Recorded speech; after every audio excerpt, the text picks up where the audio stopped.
ইচ্ছা যে আমি যে জায়গা যে দর্শনীয় স্থানে যাব সেটাকে নিয়ে আমি সঙ্গীত তৈরি করব। আমি কিছু কথা দিয়ে তো আমি বর্তমান এখন পশুহাট শ্মশানপাড়া মাথাভাঙা নদীর তীরে মল্লিকতুষ্ট খড়ে বাবার দরবারে। তো তার খড়ে বাবাকে নিয়ে আমার একটু সঙ্গীত। পশুহাট শ্মশান পাড়া গুণের ধারা মাথা ভাঙা নদীর তীরে মল্লিক তুষ্ট খড়ে বাবার ভক্তরা আজ জ্ঞানের গভীরে।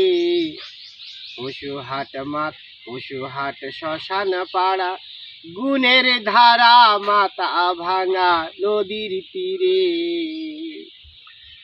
মুর্শিদ আমার দিন দয়াময় তোমার ভালোবাসা দাও গো আমায়। মুর্শিদ আমার দিন দয়াময়